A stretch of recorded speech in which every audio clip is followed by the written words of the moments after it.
Okay, good morning. അപ്പോൾ ഇന്ന് നമുക്ക് 10ാമത്തെ ലെസൺ ഒളിമ്പിക്സ് അല്ലെ? ശ്രദ്ധിക്കോ വായിക്കുന്നത്. ഗ്രീസിൽ പണ്ട് ഇനോമിയസ് എന്നൊരു രാജാവ് ഉണ്ടായിരുന്നു. തേരോട്ട മത്സരത്തിൽ അതിപ്രഗത്ഭനായിരുന്നു ഇനോമിയസ്. അദ്ദേഹത്തിന് അതിസുന്ദരിയായ ഒരു മകൾ ഉണ്ടായിരുന്നു. ഹിപ്പഡാമിയ എന്നായിരുന്നു അവളുടെ പേര്. ഹിപ്പഡാമിയക്ക് വിവാഹപ്രായമായി. അതിസമർത്ഥനായ ഒരു പോരാളിയെ കൊണ്ട് മകളെ വിവാഹം കഴിപ്പിക്കണമെന്ന് ഇനോമിയസ് തീരുമാനിച്ചു. അതിനായി ഒരു തേരോട്ട മത്സരം നടത്താൻ അദ്ദേഹം തീർച്ചയാക്കി. മത്സരത്തിൽ സിയൂസ് ദേവന്റെ ഭക്തനായ പെലോപ്സ് എന്ന യുവാവാണ് ഒന്നാമനായത്. തന്നെ വിജയിപ്പിച്ചത് സിയൂസ് ദേവനാണെന്ന് പെലോപ്സ് വിശ്വസിച്ചു. അയാൾ പിൻകാലത്ത് ഒളിമ്പിയ താഴ്വരയുടെ അധിപനായി തീർന്നു.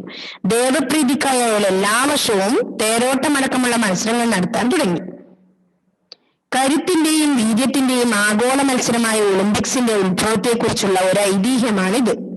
3000-ലധികം വർഷം മുമ്പ് ഹെർക്കുലീസ് വീരനായകനാണ് ഒളിമ്പിക്സ് മത്സരങ്ങൾക്ക് നാന്ദി കുറിച്ചതെന്ന് മറ്റൊരു ഐതിഹ്യവും പ്രചാരത്തിലുണ്ട്. ഗ്രീസിലെ ഒളിമ്പിയ ഗ്രാമത്തിൽ ആരംഭിച്ച മത്സരങ്ങളായതുകൊണ്ടാണ് ഇതിന് ഒളിമ്പിക്സ് എന്ന പേര് വന്നത്. ക്രിസ്തുവിന് മുമ്പ് 776-ൽ ആദ്യത്തെ ഒളിമ്പിക്സ് മത്സരങ്ങൾ ആരംഭിച്ചു എന്നാണ് കരുതപ്പെടുന്നത്. ഒളിമ്പിയ താഴ്വരക്കടുത്ത് താമസിച്ചിരുന്ന ഈലിയൻ വർഗക്കാരായിരുന്നു മത്സരങ്ങളുടെ നടത്തിപ്പുകാർ. മത്സരങ്ങൾ 1 മാസം നീണ്ടുനിന്നു. 11 മാസത്തെ കഠിന പരിശീലനത്തിന് ശേഷമാണ് അത്ലറ്റുകൾ മത്സരങ്ങൾ പങ്കെടുത്തിരുന്നത്. മത്സരത്തിന്റെ നിയമങ്ങൾ കർക്കശമായിരുന്നു. അത് ലംഘിക്കുന്നവർക്ക് കടുത്ത ശിക്ഷയും നൽകി വന്നിരുന്നു. വളരെ വാശിയേറിയ മത്സരമാണ് അക്കാലത്ത് അരങ്ങേറിയിരുന്നത്. ബോക്സിംഗിൽ മല്ലന്മാർ മരിച്ചു വീഴുക പതിവായിരുന്നു.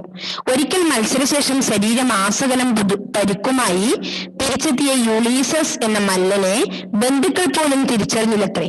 പക്ഷേ യുളീസസിന്റെ വളർത്തുനായ മാത്രം യജമാനനെ തിരിച്ചറിഞ്ഞു. ഒലിവില കൊണ്ടുള്ള കിരീടമായിരുന്നു അന്ന് വിജയികൾക്കുള്ള സമ്മാനം. കൂടാതെ അവർക്ക് ആജീവനാന്തം സൗജന്യ ഭക്ഷണവും വീടും നൽകുന്ന പതിവും ഉണ്ടായിരുന്നത്രേ. ആദ്യകാലത്ത് സ്ത്രീകൾക്ക് മത്സരത്തിൽ പങ്കെടുക്കുവാനോ മത്സരം കാണുവാനോ പോലും അനുവാദം ഉണ്ടായിരുന്നില്ല. ഒരിക്കൽ മല്ലയുദ്ധവീരനായ പീസിഡോറസ് എന്ന യുവാവ് മത്സരത്തിനെത്തി. മകന്റെ മത്സരം കാണാൻ അമ്മയായ ഫെറേനീസിന് മോഹം തോന്നി. അവർ ഒരു പരിശീലകന്റെ കപടവേഷം ധരിച്ച് സ്റ്റേഡിയത്തിൽ കടന്നുകൂടി. വാശിയേറിയ മത്സരത്തിൽ പീസിഡോറസ് വിജയിയെ. അമ്മ ആഹ്ലാദത്തോടെ വേദിയിലേക്ക് ഓടിക്കയറി. ഒളിമ്പിക്സിന് നടത്തിപ്പുകാർക്ക് കാര്യം പിടികിട്ടി. അവർ ആ സ്ത്രീയെ പിടിച്ചുകെട്ടി. പരിഭാവനമായ മാതൃത്വത്തിന്റെയും സ്നേഹത്തിന്റെയും പേരിൽ തന്റെ തെറ്റ് പൊറുക്കണമെന്ന് അവർ കേണപേക്ഷിച്ചു. നീണ്ടുനിന്ന വാദപ്രതിവാദങ്ങൾക്കും ചർച്ചകൾക്കും ശേഷം അവർ വിധവയായ ഫെറേനീസിനെ വിട്ടയച്ചു. BC 1-ാം നൂറ്റാണ്ടോടെ പ്രാചീന ഒളിമ്പിക്സിന്റെ പ്രഭാവം മങ്ങി. മത്സരങ്ങളുടെ ആവേശം തണുത്തു. ഗ്രീസ് ക്ഷയോന്മുഖമായി. ഗോഡ് വർഗക്കാർ ഒളിമ്പിക്സ് വേദി തകർത്തു. ഒടുവിൽ തിയോഡോഷ്യസ് എന്ന ചക്രവർത്തി ഒളിമ്പിക് മത്സരങ്ങൾ നിരോധിച്ചുകൊണ്ട് കൽപ്പന പുറപ്പെടുവിക്കുകയും ചെയ്തു. AD 5-ാം നൂറ്റാണ്ടോടെ പ്രാചീന ഒളിമ്പിക്സ് ഒരു ഓർമ്മ മാത്രമായി. പോർവിളികൾ അവസാനിച്ചു. ജയഭേരികൾ മുഴങ്ങിയ ഒളിമ്പിയ താഴ്വര വിജനമായി. അതിനുശേഷം സംഭവബഹുലമായ 14 നൂറ്റാണ്ടുകൾ കടന്നുപോയി. ഫ്രഞ്ചുകാരനായ ബാരൻ പിയറി ഡി കുബർട്ടിന്റെ തളരാത്ത പരിശ്രമ ഫലമായിട്ടാണ് പിന്നീട് ഒളിമ്പിക് മത്സരങ്ങൾ പുനരാരംഭിച്ചത്.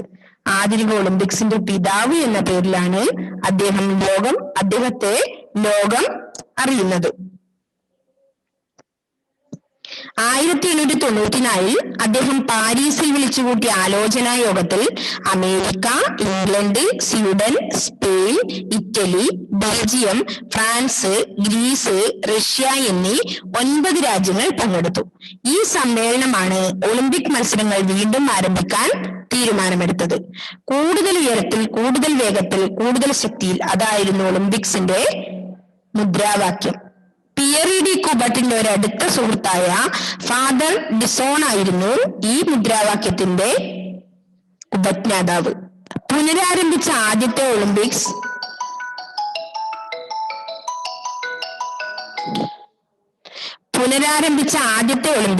1896 ഏപ്രിൽ 6-ന് ഗ്രീസിലെ ഏഥൻസിലാണ് അരങ്ങേറിയത്.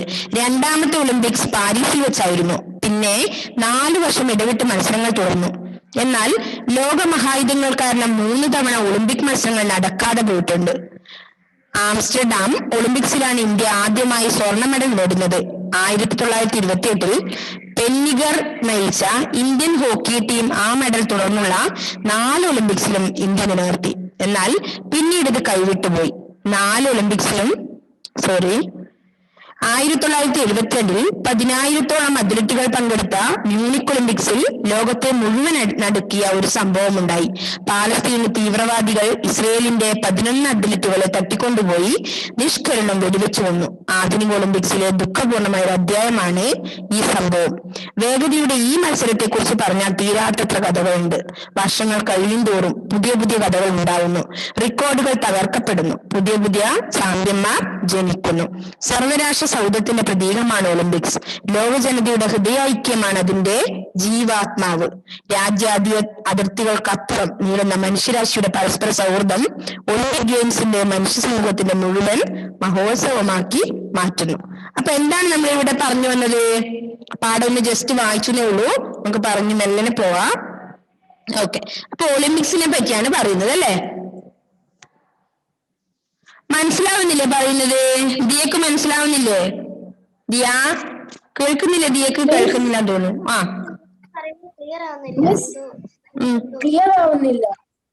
സൗണ്ട് എന്തോ മിസ്റ്റേക്ക് ഉണ്ടടാ. മിസ് ഒരു ഗിരിഗിരി സൗണ്ട് വരുന്നുണ്ട്. ഇന്നലെ മേസി മിസ്സിന്റെ ക്ലാസ് വന്ന പോലെ. അതെ അല്ലേ, ഈ ലാപ്പിന് ഒരു പ്രശ്നം ഉണ്ടോ എന്നൊരു ഡൗട്ട് ഉണ്ട്. ഒരു മിനിറ്റ്, ഞാൻ ഈ ഇതൊന്ന് ഊരി നോക്കട്ടെ, ഒരു മിനിറ്റ്. അപ്പൊ നമ്മള് ഒളിമ്പിക്സിനെ പറ്റിയാണ് ഇതിൽ വായിച്ചത്. ഓക്കെ, ഇപ്പം ക്ലിയർ ആണല്ലോ മക്കളെ അല്ലെ? ഒളിമ്പിക്സിനെ പറ്റി. ഒളിമ്പിക്സ് നിങ്ങൾക്ക് അറിയാലോ. ഒളിമ്പിക്സിനെ പറ്റി കേട്ടിട്ടുണ്ടോ നിങ്ങള്? ഓക്കെ, ഒളിമ്പിക്സ് ആദ്യമായിട്ട് എവിടെയായിരുന്നു അരങ്ങേറിയത്? ഗ്രീസിലാണ് അല്ലെ? ഓക്കെ, ആധുനിക നമ്മളിപ്പം വായിച്ചത് തന്നെ പറഞ്ഞിട്ടുണ്ട്. ആരാ? ബാരൻ പിയറെ ഡി കുബർട്ടിന്റെ തളരാത്ത പരിശ്രമഫലം. അപ്പൊ അദ്ദേഹമാണ് ആധുനിക ഒളിമ്പിക്സിന്റെ പിതാവായി അറിയപ്പെടുന്നതെന്ന് പറഞ്ഞിട്ടുണ്ട് അല്ലെ? ഓക്കെ, എന്താണ് ആ ഒളിമ്പിക്സിന്റെ മുദ്രാവാക്യം എന്ന് പറഞ്ഞിട്ടുണ്ട്? എന്ത്? കൂടുതൽ ഉയരത്തിൽ, കൂടുതൽ വേഗത്തിൽ, കൂടുതൽ ശക്തിയിൽ. ഇതാണ് ഒളിമ്പിക്സിന്റെ മുദ്രാവാക്യം. ഓക്കെ, അപ്പൊ നമുക്കൊന്ന് ഫസ്റ്റ് മുതൽ ഒന്ന് സ്റ്റാർട്ട് ചെയ്യാം. അപ്പൊ എന്താണ് ആദ്യത്തെ പാരഗ്രാഫ് എന്താ പറഞ്ഞത്? ഗ്രീസിൽ പണ്ട് ഇനോമിയസ് എന്നൊരു രാജാവ് ഉണ്ടായിരുന്നു. ഗ്രീസില് ഇനോമിയസ് എന്ന ഒരു രാജാവ് ഉണ്ടായിരുന്നു. തേരോട്ട മത്സരത്തിൽ അതിപ്രഗത്ഭനായിരുന്നു ഇനോമിയസ്. അദ്ദേഹത്തിന് അതിസുന്ദരിയായ ഒരു മകൾ ഉണ്ടായിരുന്നു. ഹിപ്പഡാമിയ എന്നായിരുന്നു അവളുടെ പേര്. അപ്പൊ ഇനോമിയസ് എന്ന ഒരു രാജാവിനെ പറ്റിയാണ് അവിടെ പറഞ്ഞത് അല്ലെ? ഗ്രീസിലെ പഴയ കാലത്ത് ഇനോമിയസ് എന്ന ഒരു രാജാവ് ഉണ്ടായിരുന്നു. തേരോട്ട മത്സരത്തിൽ അതിപ്രഗത്ഭനായിരുന്നു അദ്ദേഹം. അദ്ദേഹത്തിന്റെ മകളുടെ പേരാണ് എന്ത്? ഹിപ്പഡാമിയ. അണ്ടർലൈൻ ചെയ്തോട്ടോ, ഹിപ്പഡാമിയ എന്നായിരുന്നു അദ്ദേഹത്തിന്റെ മകളുടെ പേര്. എങ്ങനെയായിരുന്നു അവള്? അതിസുന്ദരിയായിരുന്നു. അതിസുന്ദരിയായിരുന്നു അവള്. അത്ര പേരെയാണ് ആദ്യത്തെ പാരഗ്രാഫിൽ പറയുന്നത് അല്ലെ? അപ്പൊ എന്താ പറഞ്ഞത്? ഗ്രീസിൽ പണ്ട് ഇനോമിയസ് എന്ന ഒരു രാജാവ് ഉണ്ടായിരുന്നു. തേരോട്ട മത്സരത്തിൽ അതിപ്രഗത്ഭനായിരുന്നു ഇനോമിയസ്. അദ്ദേഹത്തിന് അതിസുന്ദരിയായ ഒരു മകൾ ഉണ്ടായിരുന്നു. ഹിപ്പഡാമിയ എന്നായിരുന്നു അവളുടെ പേര് അല്ലെ? അപ്പൊ അതാണ് ആദ്യത്തെ പാരഗ്രാഫ്. രണ്ടാമത്തെ ശ്രദ്ധിച്ചോ. ഹിപ്പഡാമിയക്ക് വിവാഹപ്രായമായി. അതിസമർത്ഥനായ ഒരു പോരാളിയെ കൊണ്ട് മകളെ വിവാഹം കഴിപ്പിക്കണമെന്ന് ഇനോമിയസ് തീരുമാനിച്ചു അല്ലെ? ആരായാലും എന്താ ആലോചിക്കുക? അവരുടെ മകളെ നല്ല സമർത്ഥനായ ഒരാളെ കൊണ്ട് അല്ലെ? പോരാളിയെ കൊണ്ട് എന്നല്ല, നമ്മള് പൊതുവെ എന്താ ആലോചിക്കുക? നമ്മുടെ മക്കളെ നല്ലൊരു ആള് കല്യാണം കഴിക്കണമെന്നായിരിക്കും അല്ലെ? അപ്പൊ അതുപോലെ തന്നെ ഇനോമിയസും എന്താ ആഗ്രഹിച്ചത്? ഹിപ്പഡാമിയക്ക് വിവാഹപ്രായമായ സമയത്ത് അദ്ദേഹം എന്താ ആലോചിച്ചത്? അതിസമർത്ഥനായ ഒരു പോരാളിയെ കൊണ്ട് മകളെ വിവാഹം കഴിപ്പിക്കണമെന്ന് തീരുമാനിച്ചു. അതിനായി ഒരു തേരോട്ട മത്സരം അല്ലെ? പഴയ കാലത്തൊക്കെ സ്വയംവരം ഒക്കെ ഉണ്ടാവാറുണ്ട്. അതുപോലെ എന്ത് ചെയ്തു? അദ്ദേഹം ഒരു തേരോട്ട മത്സരം നടത്താൻ തീരുമാനിച്ചു. അങ്ങനെ മത്സരത്തിൽ സിയൂസ് ദേവന്റെ ഭക്തനായ പെലോപ്സ്, എന്താ അദ്ദേഹത്തിന്റെ പേര്? വല്ലാത്ത പേരുകളാണ്, അതുകൊണ്ട് നിങ്ങൾ അണ്ടർലൈൻ ചെയ്തു വെച്ചോ. പെലോപ്സ് എന്ന്. ഹിപ്പഡാമിയ എന്ന മകള്, ഇനോമിയസ് എന്ന രാജാവ് അല്ലെ? ഓക്കെ, അപ്പോ അദ്ദേഹം മകളുടെ വിവാഹപ്രായമായ സമയത്ത് എന്ത് ചെയ്തു? ഒരു തേരോട്ട മത്സരം ഏർപ്പെടുത്തി അതിൽ പോരാളിയാവുന്ന ഒരാളെ കൊണ്ട്, അതിസമർത്ഥനായ ഒരാളെ കൊണ്ട് മകളെ വിവാഹം കഴിപ്പിക്കണമെന്ന് ആഗ്രഹിച്ചു. അങ്ങനെ ഒരു തേരോട്ട മത്സരം നടത്താൻ അദ്ദേഹം തീർച്ചയാക്കി. മത്സരത്തില് സിയൂസ് ദേവന്റെ ഭക്തനായ ആര്, പെലോപ്സ് എന്ന യുവാവാണ് ഒന്നാമനായത്. തന്നെ വിജയിപ്പിച്ചത് സിയൂസ് ദേവനാണെന്ന് പെലോപ്സ് വിശ്വസിച്ചു. ഈ ദൈവത്തില് അടിച്ചുറച്ചു വിശ്വസിക്കുന്ന ആൾ എന്ത് പറയും? ദൈവമാണ് എന്നെ രക്ഷിച്ചത് അല്ലെ, ജയിപ്പിച്ചതെന്ന് അദ്ദേഹം വിശ്വസിച്ചു. അയാൾ പിൽക്കാലത്ത് ഒളിമ്പിയ താഴ്വരയുടെ അധിപനായി തീർന്നു. ദേവപ്രീതിക്കായി അയാൾ എല്ലാ വർഷവും തേരോട്ടമടക്കമുള്ള മത്സരങ്ങൾ നടത്താൻ തുടങ്ങി. കരുത്തിന്റെയും വീര്യത്തിന്റെയും ആഗോള മത്സരമായ ഒളിമ്പിക്സിന്റെ ഉത്ഭവത്തെ കുറിച്ചുള്ള ഒരു ഐതിഹ്യമാണിത് അല്ലെ. എങ്ങനെയുള്ള മത്സരമാണ് ഒളിമ്പിക്സ്? കരുത്തിന്റെയും വീര്യത്തിന്റെയും ആഗോള മത്സരമായ ഒളിമ്പിക്സിന്റെ ഉത്ഭവത്തെ കുറിച്ചുള്ള ഒരു ഐതിഹ്യമാണ് ഇവിടെ പറഞ്ഞത് അല്ലെ, ഇനോമിയസ് എന്ന. അപ്പൊ ഒളിമ്പിക്സ് ഒക്കെ ഉടലെടുക്കാൻ അങ്ങനെയാണ് തേരോട്ട മത്സരം തീരുമാനിച്ച സമയത്താണെന്ന് അർത്ഥം. അപ്പോ ഇനോമിയസ് എന്ന രാജാവിനെ കുറിച്ചും അദ്ദേഹത്തിന്റെ അതിസുന്ദരിയായ മകള് ഹിപ്പഡാമിയ. അപ്പോ ആ തേരോട്ട മത്സരത്തിൽ വിജയിച്ച ആരാണ്? പെലോപ്സ്. എല്ലാരും പോയല്ലോ ഫെയ്ത്തെ. പെലോപ്സ് എന്ന സിയൂസ് ദേവന്റെ ഭക്തൻ അല്ലെ. അപ്പോ അടുത്ത പാരഗ്രാഫ് എന്നാ പറഞ്ഞേ? 3000-ലധികം വർഷം മുമ്പ് ഹെർക്കുലീസ് വീരനായകനാണ് 3000-ലധികം വർഷം മുമ്പ് ഹെർക്കുലീസ് വീരനായകനാണ് ഒളിമ്പിക് മത്സരങ്ങൾക്ക് നാന്ദി കുറിച്ചതെന്ന് മറ്റൊരു ഐതിഹ്യവും പ്രചാരം. ആദ്യത്തെ എന്താ നമ്മളിപ്പം പറഞ്ഞത്? ഇനോമിയസിന്റെ രാജാവിന്റെ കാര്യം, മകൾക്ക് വേണ്ടി ഒരു തേരോട്ട മത്സരം നടത്തിയ കാര്യം, അതുപോലെ അതൊക്കെയാണ് നമ്മൾ ആദ്യത്തെ പാരഗ്രാഫ് പറഞ്ഞത്. ഇപ്പൊ വേറൊരു ഐതിഹ്യം നിലനിൽക്കുന്ന എന്താണ്? 3000-ലധികം വർഷം മുമ്പ് ഹെർക്കുലീസ് വീരനായകനാണ്. ഹെർക്കുലീസിനെ കേട്ടിട്ടുണ്ടോ? നിങ്ങൾ ഹിസ്റ്ററിയെല്ലാം പഠിക്കുമല്ലോ ഹെർക്കുലീസിനെ പറ്റിയൊക്കെ. വീരനായകനാണ് ഒളിമ്പിക് മത്സരങ്ങൾക്ക് നാന്ദി കുറിച്ചതെന്ന് മറ്റൊരു ഐതിഹ്യവും പ്രചാരത്തിലുണ്ട്. ഗ്രീസിലെ ഒളിമ്പിയ ഗ്രാമത്തിൽ ആരംഭിച്ച മത്സരങ്ങളായതുകൊണ്ടാണ് ഇതിനെ ഒളിമ്പിക്സ് എന്ന പേര്. എന്തുകൊണ്ടാണ് ഒളിമ്പിക്സ് എന്ന പേര് വന്നത്?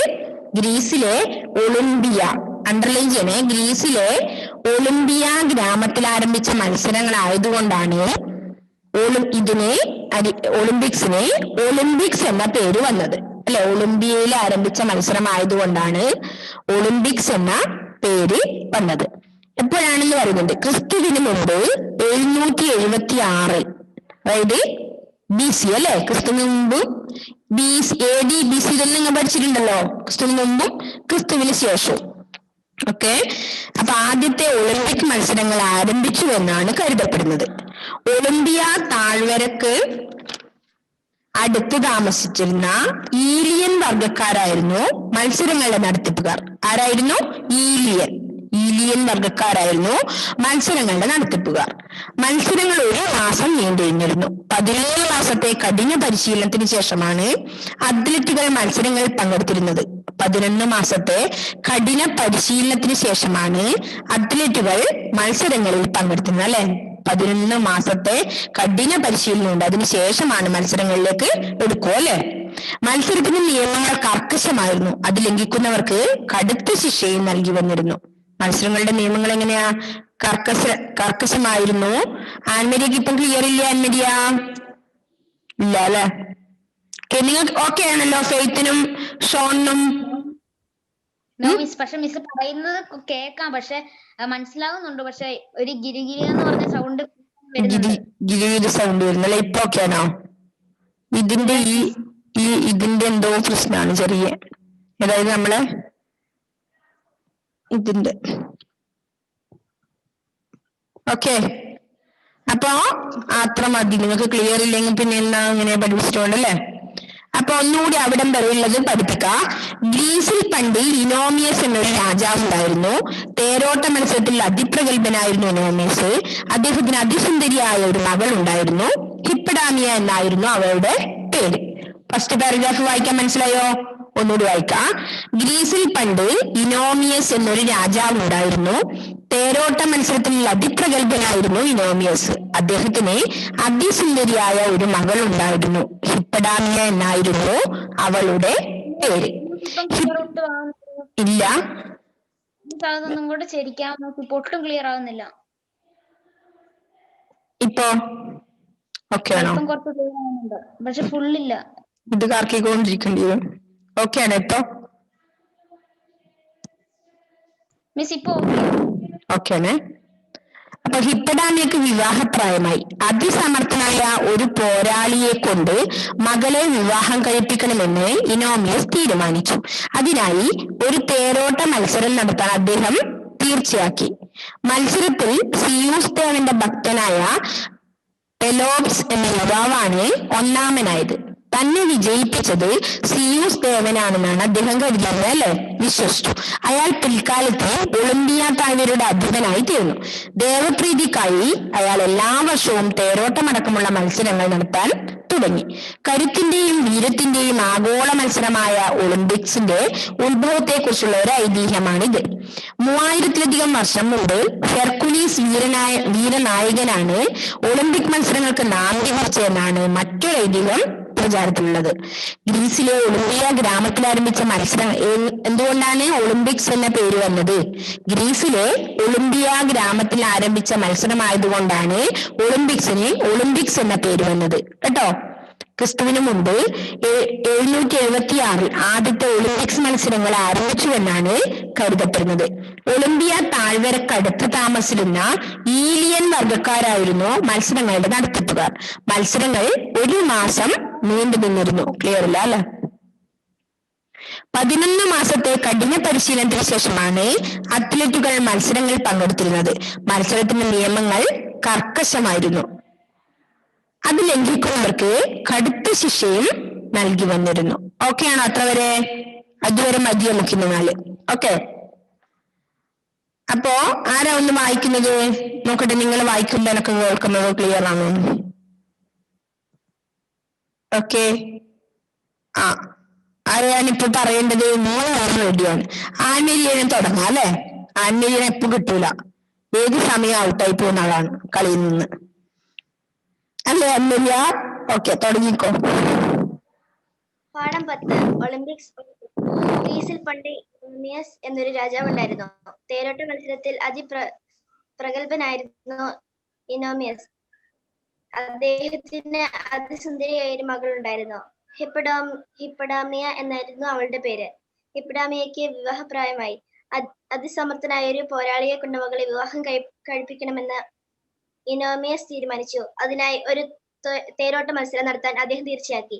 മത്സരത്തിൽ സിയൂസ് ദേവന്റെ ഭക്തനായ പെലോപ്സ് എന്ന യുവാവാണ് ഒന്നാമനായത്. തന്നെ വിജയിപ്പിച്ചത് സിയൂസ് ദേവനാണെന്ന് പെലോപ്സ് വിശ്വസിച്ചു. അയാൾ പിൽക്കാലത്ത് ഒളിമ്പിയ താഴ്വരയുടെ അധിപനായി തീർന്നു. ദേവപ്രീതിക്കായി അയാൾ എല്ലാ വർഷവും തേരോട്ടമടക്കമുള്ള നടത്താൻ തുടങ്ങി. കരുത്തിന്റെയും വീര്യത്തിന്റെയും ആഗോള മത്സരമായ ഒളിമ്പിക്സിന്റെ ഉത്ഭവത്തെക്കുറിച്ചുള്ള ഒരു ഐതിഹ്യമാണിത്. 3000-ലധികം വർഷം മുമ്പ് ഹെർക്കുലീസ് വീരനായകനാണ് ഒളിമ്പിക് മത്സരങ്ങൾക്ക് നാന്ദി കുറിച്ചതെന്ന് മറ്റൊരു ഐതിഹ്യവും പ്രചാരത്തിലുണ്ട്. ഗ്രീസിൽ ഒളിമ്പിയ ഗ്രാമത്തിൽ ആരംഭിച്ച മത്സരങ്ങളായതുകൊണ്ടാണ് ഇതിന് ഒളിമ്പിക്സ് എന്ന പേര് വന്നത്. ക്രിസ്തുവിന് മുമ്പ് 776-ൽ ആദ്യത്തെ ഒളിമ്പിക്സ് മത്സരങ്ങൾ ആരംഭിച്ചുവെന്നാണ് കരുതപ്പെടുന്നത്. ഒളിമ്പിയ താഴ്വരയ്ക്കടുത്ത് താമസിച്ചിരുന്ന ഈലിയൻ വർഗക്കാരായിരുന്നു മത്സരങ്ങളുടെ നടത്തിപ്പുകാർ. മത്സരങ്ങൾ 1 മാസം നീണ്ടു നിന്നിരുന്നു. 11 മാസത്തെ കഠിന പരിശീലനത്തിന് ശേഷമാണ് അത്ലറ്റുകൾ മത്സരങ്ങളിൽ പങ്കെടുത്തിരുന്നത്. മത്സരത്തിന്റെ നിയമങ്ങൾ കർക്കശമായിരുന്നു. അത് ലംഘിക്കുന്നവർക്ക് കടുത്ത ശിക്ഷയും നൽകി വന്നിരുന്നു. മതി, എടുത്തവരെ മതി. Next Sean. ഓക്കെ, വായിച്ചോ. പാഠം 10. ഒളിമ്പിക്സ്. ഗ്രീസിൽ പണ്ട് ഇനോമിയസ് എന്നൊരു രാജാവ് ഉണ്ടായിരുന്നു. തേരോട്ട മത്സരത്തിൽ അതിപ്രഗത്ഭനായിരുന്നു ഇനോമിയസ്. അദ്ദേഹത്തിന് സുന്ദരിയായ ഒരു മകൾ ഉണ്ടായിരുന്നു. ഹിപ്പഡാമിയ എന്നായിരുന്നു അവളുടെ പേര്. ഹിപ്പഡാമിയയ്ക്ക് വിവാഹപ്രായമായി. അതിസമർത്ഥനായ ഒരു പോരാളിയെ കൊണ്ട് മകളെ വിവാഹം കഴിപ്പിക്കണമെന്ന് ഇനോമിയസ് തീരുമാനിച്ചു. അതിനായി ഒരു തേരോട്ട മത്സരം നടത്താൻ അദ്ദേഹം തീർച്ചയാക്കി. ഉം. മത്സരത്തിൽ സിയൂസ് ദേവന്റെ ഭക്തനായ പെലോപ്സ് പെലോപ്സ് എന്ന യുവാവാണ് ഒന്നാമനായത്. പിൽക്കാ- തന്നെ പിൽക്കാലത്ത് വിജയിപ്പിച്ചത് സിയൂസ് ദേവനാണെന്ന് പെലോപ്സ് വിശ്വസിച്ചു. അയാൾ പിൽക്കാലത്ത് ഒളിമ്പിയ താഴ്വരയുടെ അധിപനായി തീർന്നു. ദേവപ്രീതി പറഞ്ഞ അറിയില്ലേ എല്ലാവർക്കും അർത്ഥം? ഈശ്വര പ്രീതിക്കായി. പ്രീതി എന്ന് പറഞ്ഞ ഇഷ്ടം എന്നാണ് അർത്ഥം. ഓക്കെ, ദൈവത്തിന്റെ പ്രീതിക്കായി. ദൈവപ്രീതിക്കായി അയാൾ എല്ലാ വർഷവും തേരോട്ടമടക്കമുള്ള മത്സരങ്ങൾ നടത്താൻ തുടങ്ങി. കരുത്തിന്റെയും വീര്യത്തിന്റെയും ആഗോള മത്സരമായ ഒളിമ്പിക്സിന്റെ ഉത്ഭവത്തെ കുറിച്ചുള്ള ഒരു ഐതിഹ്യമാണിത്. 3000-ലധികം വർഷം മുമ്പ് ഹെർക്കുലീസ് വീരനായകനാണ് ഒളിമ്പിക്സ് മത്സരത്തിന് നാന്ദി അറിയില്ലേ അർത്ഥം? തുടക്കം കുറിക്കുക കേട്ടോ, നാന്ദി കുറിച്ചെന്ന്. മറ്റൊരു ഐതിഹ്യവും മറ്റൊരു ഐതിഹ്യവും പ്രചരിത്തിലുണ്ട്. ഗ്രീസിലെ ഒളിമ്പിയ ഗ്രാമത്തിൽ ആരംഭിച്ച മത്സരങ്ങൾ ആയതുകൊണ്ടാണ് ഇതിന് ഒളിമ്പിക്സ് എന്ന് പേര് വന്നത്. ക്രിസ്തുവിന് മുമ്പ് 776 ആദ്യത്തെ ഒളിമ്പിക്സ് മത്സരങ്ങൾ ആരംഭിച്ചു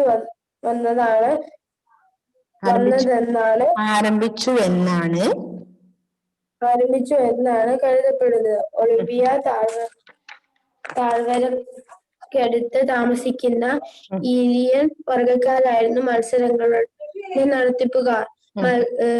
മത്സരങ്ങൾ 1 മാസം നീണ്ടു നിന്നിരുന്നു.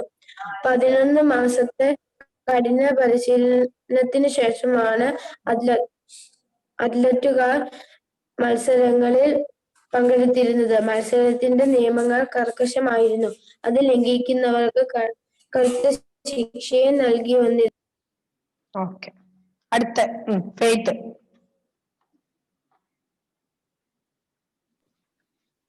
ഗ്രീസിൽ പണ്ട് ഇനോമിയസ് എന്നൊരു രാജാവ് ഉണ്ടായിരുന്നു. തേരോട്ട മത്സരത്തിൽ പ്രശസ്തനായിരുന്നു ഇനോമിയസ്. ഇദ്ദേഹത്തിന് അതിസുന്ദരിയായ ഒരു മകൾ ഉണ്ടായിരുന്നു. ഹിപ്പഡാമിയ എന്നായിരുന്നു അവളുടെ പേര്. ഹിപ്പഡാമിയയ്ക്ക് വിവാഹപ്രായമായി. അതിസമർത്ഥനായ ഒരു പോരാളിയെ കൊണ്ട് മകളെ വിവാഹം കഴിപ്പിക്കണമെന്ന് ഇനോമിയസ് തീരുമാനിച്ചു. അതിനായി ഒരു തേരോട്ട മത്സരം നടത്താൻ അദ്ദേഹം തീർച്ചയാക്കി. മത്സരത്തിൽ സിയൂസ് ദേവന്റെ ഭക്തനായ പെലോപ്സ് എന്ന യുവാവാണ് ഒന്നാമനായത്. തന്നെ വിജയിപ്പിച്ചത് സൂയിസ് ദേവൻ ആണെന്ന് പെലോപ്സ് വിശ്വസിച്ചു. അയാൾ പിൽക്കാലത്ത് ഒളിമ്പിയ താഴ്വരയുടെ അധിപനായി തീർന്നു. പ്രീതിക്കായി അയാൾ എല്ലാ വർഷവും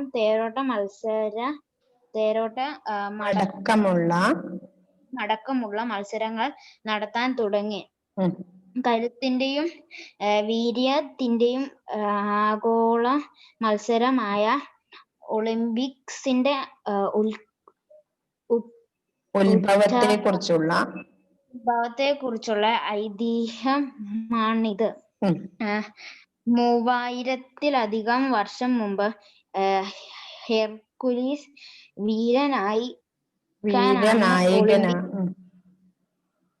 വീരനായകനാണ് ഒളിമ്പിക് മത്സരങ്ങൾക്കു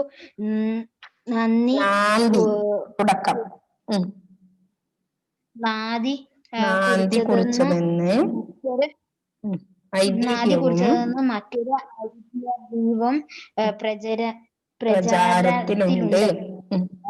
ഗ്രീസിലെ ഒളിമ്പിയ ഗ്രാമത്തിൽ ആരംഭിച്ച മത്സരങ്ങളായി ആയതുകൊണ്ടാണ് അതിന് ഒളിമ്പിക്സ് എന്ന പേര് വന്നത്. ക്രിസ്തുവിന് മുമ്പ് 776 ആദ്യത്തെ ഒളിമ്പിക്സ് മത്സരങ്ങൾ ആരംഭിച്ചു എന്നാണ് കരുതപ്പെടുന്നത്. ഒളിമ്പിയ